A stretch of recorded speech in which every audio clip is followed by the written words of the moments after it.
Hola, yo soy la doctora Cruz y vamos a ver el ciclo genital femenino, en el que interviene el ciclo hormonal, el ciclo ovárico y el ciclo endometrial. Tenemos que es un proceso inevitablemente necesario para la vida fértil de una mujer, ya que sin este no hay ovulación y sin ovulación pues no hay embarazo.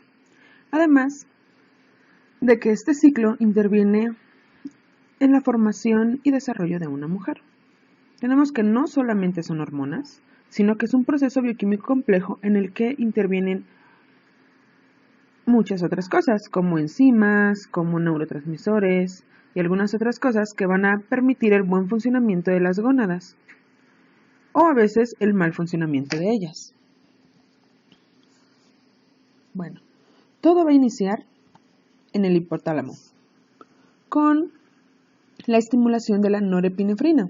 La norepinefrina va a ser una catecolamina con función fisiológica y homostática, que va a actuar de dos formas: como hormona o como neurotransmisor. Tenemos que esta norepinefrina va a estimular a los núcleos arcuatos del hipotálamo para producir hormona reguladora de gonadotropinas.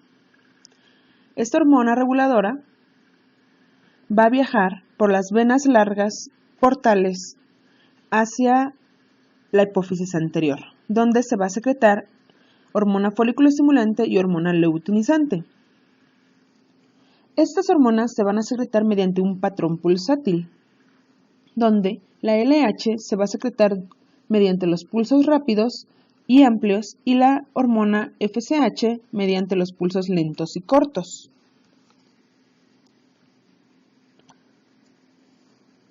Iniciando, vamos a hablar sobre la hormona folículo estimulante. Tiene varias funciones. La principal de ellas va a ser que como su nombre lo dice, va a estimular el crecimiento de los folículos, estimulando el crecimiento de la capa granulosa para maduración y crecimiento de los folículos ováricos. Entonces, tenemos que en los ovarios siempre van a estar en una fase tónica hasta que empiecen a madurar. Esta fase tónica incluye a los folículos primordiales y a los folículos primarios. Bueno, entonces, mediante esta hormona se van a ir madurando. ¿Sí? Van a ir siendo folículos parentales, folículos secundarios, folículos dominantes, hasta llegar a un folículo terciario o un folículo de Graf, que va a ser el que se va a ovular. Igualmente, esta maduración de folículos va a permitir que se induzca la actividad de aromatasa, convirtiendo andrógenos en estradiol. Al mismo tiempo, en el endometrio va a comenzar una fase que se llama proliferativa, donde las células endometriales van a sufrir una hipertrofia y una hiperplasia, y las arterias espirales van a ir aumentando de calibre. Aproximadamente, en esta etapa el endometrio va a tener un espesor de 2 milímetros. Bueno, hablemos de andrógenos. En las mujeres tienen 3 orígenes: ovárico, suprarrenales y en grasa corporal. Principalmente, uno de los andrógenos que se va a secretar va a ser la androstenediona. Hay una hormona que se secreta en el tejido graso que es la leptina. Esta leptina principalmente da la saciedad. Esta va a actuar en la regulación del sistema neuroendocrino, incrementando la secreción de las hormonas esteroideas del estrés o catecolaminas, que estas al final van a modificar la secreción de GnRH. Más adelante vamos a hablar de eso también. Se dice que la menarquia en una niña requiere de al menos un 17% de grasa corporal para que suceda, y al menos un 20% de grasa corporal para que la regulación del ciclo hormonal sea normal. Esto a partir de las adolescentes de 16 años e igualmente aplica para las mujeres adultas. Ahora, durante toda la vida de la mujer hay estrógenos, ya sea que se estimulen por origen ovárico o por origen suprarrenal. Durante la vida de toda mujer, estrógenos, ya sea que se estimulen de origen ovárico o de origen suprarrenal o de origen corporal. En una niña, que no tiene ciclos ováricos, ciclos hormonales, entonces, y no para que suceda la menarca, si no, no va a haber formación de andrógenos de origen ovárico. Entonces, se van a producir en las glándulas suprarrenales y en el tejido de la grasa corporal. Estas van a producir a su vez estrona, que es el estrógeno que existe durante la vida no reproductiva de la mujer, como la infancia y la menopausia.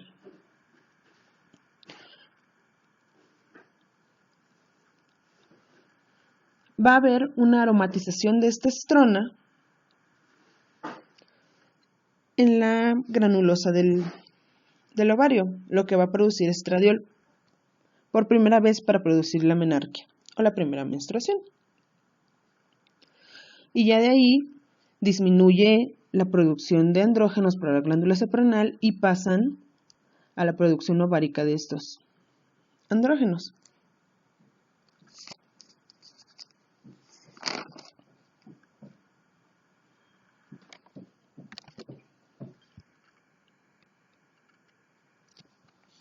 Hablemos de la hormona luteinizante.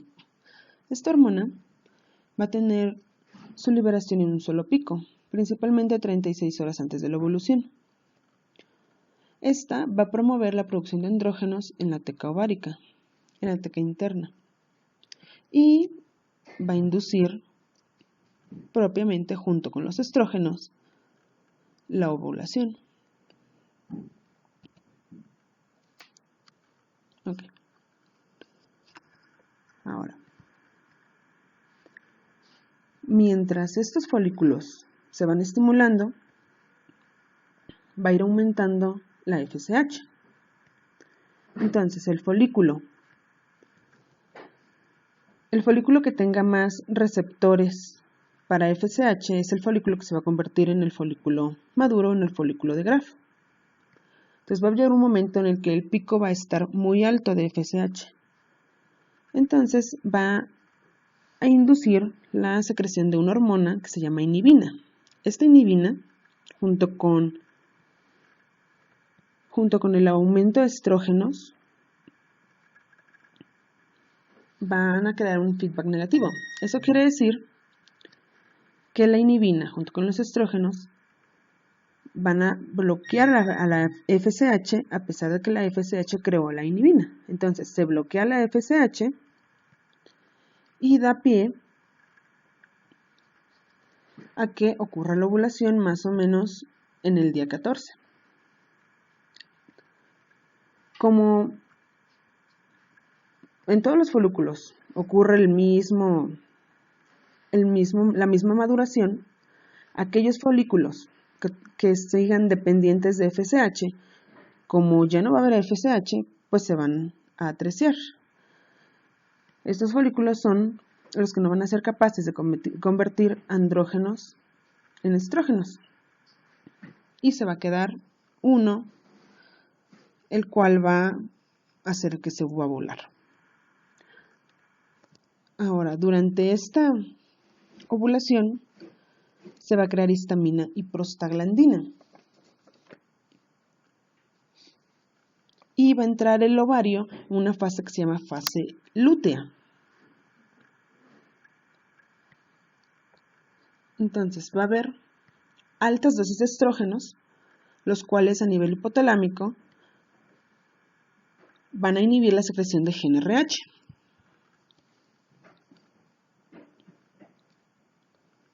Entonces, y al mismo tiempo va a ocurrir la fase secretoria en el endometrio. donde el endometrio, que sería esta, el endometrio se va a edematizar, va a empezar a sintetizar glucógeno y las arterias se van a espiralizar más. Esto quiere decir que se empieza a preparar para un óvulo fecundado. Aproximadamente va a tener de espesor de 5 a 6 milímetros. Entonces, regresemos al ovario. En la fase lútea, las prostaglandinas creadas durante la ovulación van a contraer la teca externa, rompiendo el folículo y formando el cuerpo lúteo. Esta fase es una fase sostenida de aproximadamente 3 a 14 días, la cual va a estar mediada por progesterona.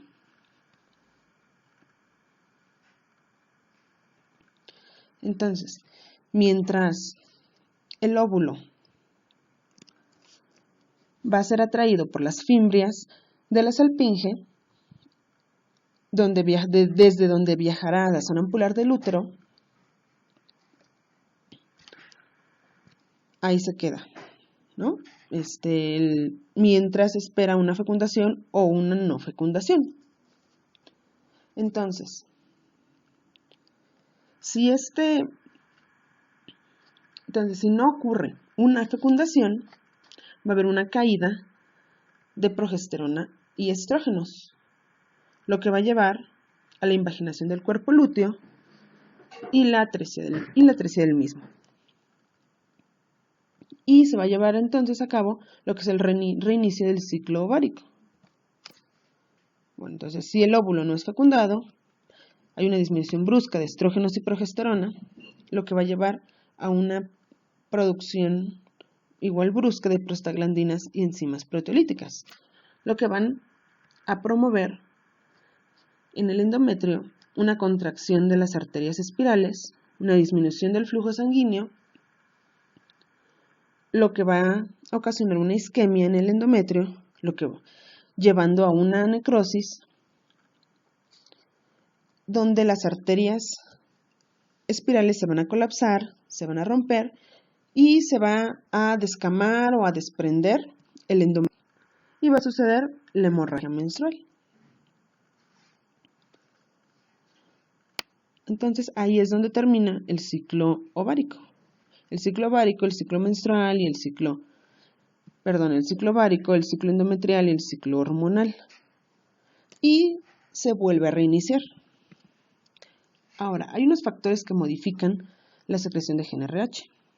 Los más comunes son las catecolaminas, es decir, el estrés, cualquier tipo de estrés.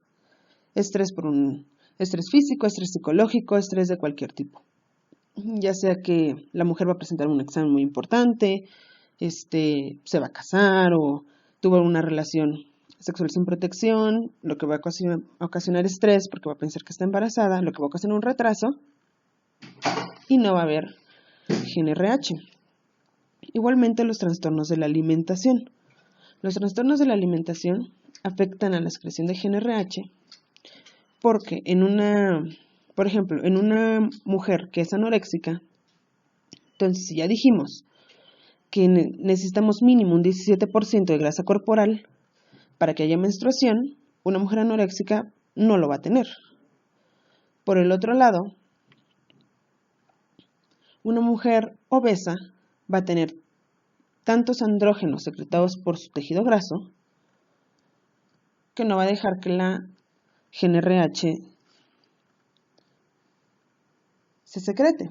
¿Por qué? Porque los andrógenos se van a convertir en estrógenos y los estrógenos, como ya vimos, en grandes cantidades inhiben su secreción. Aquí también actúa mucho la leptina, ya que la leptina en las mujeres que no comen, las que tienen anorexia o por alguna razón dejan de consumir alimentos,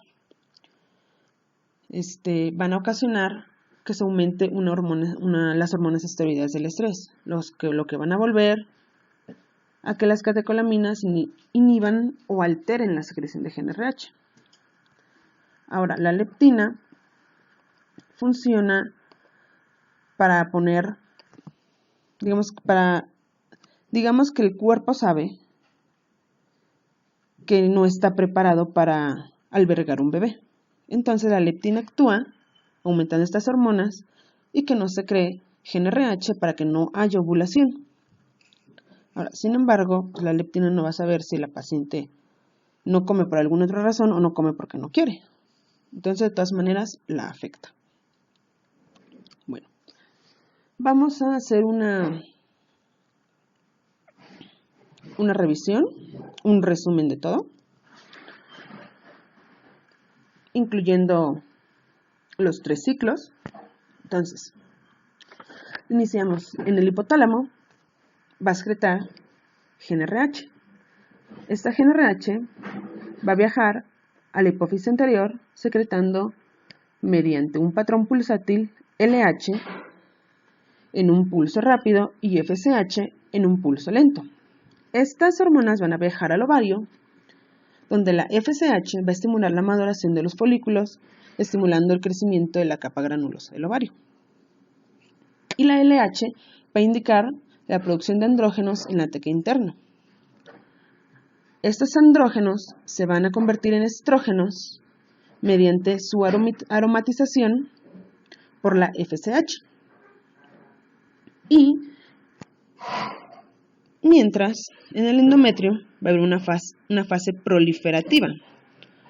Esta fase proliferativa, donde va a haber una hiperplasia, una hipertrofia de las células endometriales y va a aumentar el calibre de las arterias espirales. Y los folículos van a ir madurando. Posteriormente, esto dura más o menos entre el día 5 y 12 del ciclo. Posteriormente va a haber un pico de FSH. Este pico de FSH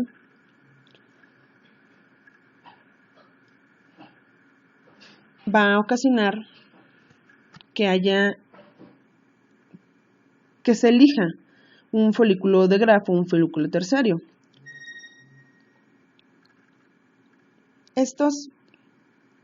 Entonces los demás folículos que se quedaron atrás, que no son capaces de convertir andrógenos en estrógenos, se van a atrescar. Entonces, con un pico de FSH, se va a inducir la secreción de inhibina, que junto con los estrógenos van a inhibir a la FSH. Entonces, si hay un aumento de estrógenos, nos regresamos al hipotálamo. En el hipotálamo va a haber una inhibición de la secreción de GnRH. Entonces, tenemos que hay un pico de estrógenos, principalmente el estradiol, que va a ocasionar un pico de LH más o menos 36 horas antes de la ovulación. La ovulación se va a dar por este pico de LH y estrógenos, donde el folículo de Graf va a ser expulsado. Más o menos 8 días después de la ovulación, se va a sintetizar progesterona. Y junto con esta ovulación, se va a promover la liberación de histamina y prostaglandina, lo que en el ovario va a promover la fase lútea, donde las prostaglandinas van a empezar a contraer la teca externa, rompiendo el folículo y formando el cuerpo lúteo. Y en el endometrio va a empezar lo que es la fase secretora, al mismo tiempo. Una fase secretora que dura aproximadamente 13 a 14 días. Esta fase secretora va a estar mediada por la progesterona. Entonces, si no hay fecundación, la progesterona y los estrógenos van a caer bruscamente, lo que va a promover una secreción de prostaglandinas y enzimas proteolíticas. Estas enzimas y estas prostaglandinas van a hacer que el cuerpo lúteo sufra una invaginación, se convierte en cuerpo albicans y se reinicia el ciclo. Y en el endometrio van a hacer que se empiecen a contraer las arterias,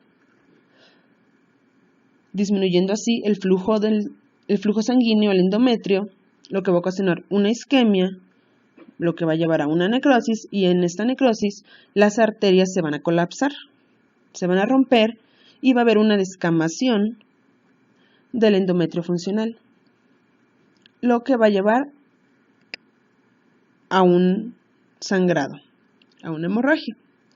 Y es aquí donde inicia otra vez el ciclo ovárico, iniciando en el primer día del sangrado. Va a ser el primer día de ciclo ovárico, donde va a iniciar todo otra vez, desde el hipotálamo, desde el folículo primordial, desde la LH, desde la FSH, desde la GnRH.